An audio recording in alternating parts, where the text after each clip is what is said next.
Hi guys, today I want to show you probably the simplest and most efficient stone generators. Those are especially useful if you want to build up something quick, where you would break the stone with your own pickaxe. So this is a completely new approach. Instead of detecting the generating stone, we detect the lava source from flowing. So let's turn on this command block for convenience sake, so we would get rid of the new stone blocks. So as you can see here, every time the lava would flow down, the observer would detect that because the lava would change its state, and then we'd power this piston here with quasi connectivity and just give an update with a rail. This design only became possible with the addition of the observer blocks. The old block update detectors wouldn't detect the lava source changing its state, so you really need the new observers for this to work. And the setup also gets rid of a small flaw that other block update detector systems had. So when you had, for example, a block up detector right here that would detect the stone, then those systems would break after a few minutes because random ticks can affect the flowing speed of lava. And then if a stone would form unexpectedly fast, then the system would get stuck. But since we detect the lava from flowing now and not the stone from forming, we also the piston arm would create updates. This is not an issue. I could set up the random tick speed a little bit higher, so you can see now the lava forms a lot faster because the random ticks also cause it to flow, but the system wouldn't get stuck. So it's really reliable. I tested it for 10 hours straight with tick speed mod and didn't get stuck at all. You can also easily turn it off right here, and that's the whole system. I guess you don't need a tutorial. It's pretty clear how to do that. So before I show you the other stone generators that I made, just a quick side note. It's kind of interesting if you update a lava or water block for block update, that we do right here, then the lava would also change state first and would also cause an update, and then when it would attempt to flow. So you can see if I turn this on, we get the output from the observer, and then after 30 game ticks when the lava would start flowing. Could make a clock even out of that, but it's not really useful because random ticks could affect the output. You can see you can make a clock, but if you turn up the random tick speed, then it just, you get the random effects. That's why it's not really reliable. You can also make a cobblestone generator with this concept. So we again detect the lava, power this block in the back, which powers this redstone dot, and activates the piston. And this would also handle the random ticks. So if I speed this up, as you can see, this can't break.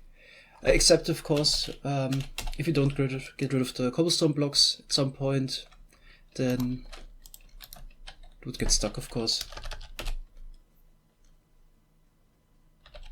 I also made this tileable version. So here we power the blocks again. Those pistons are powered by quasi-connectivity and receive the update from the second piston. You can also stop it just by powering the blocks at the top and turn it back on. I'm not too sure if this really is useful because also the random ticks would sometimes cause a lane to get more cobblestone blocks. So if you would try to put this into a wither cage or into a TNT blast chamber, then it might break because you always get the stones that are generated by the random ticks. So this might be useful if you just use 2 or 3 and try to break it with your pickaxe. Which makes a little bit more sense are smooth stone generator arrays, because imagine if you have a pickaxe with efficiency 5 and haste 2, you could just stand right here and you reach these 5 blocks and always take them out immediately once they come in. So I want to show you 2 designs. One is based on the concept I've shown before, but it has some flaws, and it's up to you if you want to use it. And then I have a 100% safe version. So let's take a look at this one first. So this again detects the lava flowing. Then we power this block, which powers the doors here in the back, which this observer can detect. And then we power a piston that pushes out the stone blocks, and sticky pistons that grab the blocks that would form here. We can turn this on, and it seems like it works fine, but of course it has some flaws. The first flaw, of course, is if it would run into, if it would be completely filled up. It's simulated with an obsidian. I'll just turn this off, it's easier. Then this happens. the stone gets pushed up and replaces the lava. So can only use this as long as you never fill up the complete 12 block push limit. The other flaw is, which is a common flaw of smooth stone generated arrays, that because of the random ticks, no, this is going crazy. Because of the random ticks, lava can actually flow faster than water. So what happens here, if you pull out the block and then the lava receives a random tick, then the flow in first and then the water second. Then we have the lava in here and basically the machine gets stuck. You see this a lot in other designs, that for example you would have some cobblestone inside of your smooth stone and so on. And this always happens because it can happen that the lava flows faster than the water. Common design flaw of smooth stone generator arrays. But here I made a fix. See what we do here is take out the suck in the lava source with water buckets and the dispenser. So basically we grab the stone block, then before that happens we suck in the lava with the bucket, and then the water has enough time to flow inside of this block. It takes 5 game ticks for water to flow one block, and just after that we put the lava back into the world.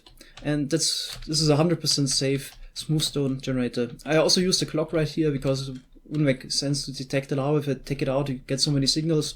It's just, FYI, this is a completely safe smooth stone generator. It doesn't create any cobblestone, can't break in any way. So if you want a smooth stone generator array, I would recommend this one right here. It's quite simple. Here we have the clock, which has 6 repeaters, 4 on max delay, 2 on 1, simple comparator clock. Here's the observer, and this is 1 byte tileable. Let's take a look at it from here. So we power the piston first, it pushes out the blocks, then this observer detects the repeater, powers this block.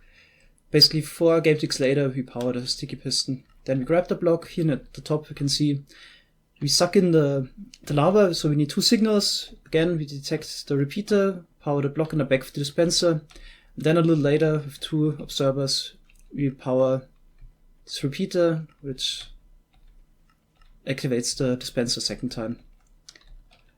So, of course, simple design works very well for, just stand there with a pickaxe, for example. Can't really recommend it for the arrays. Okay, that's it. Thanks a lot for watching. Have a nice day.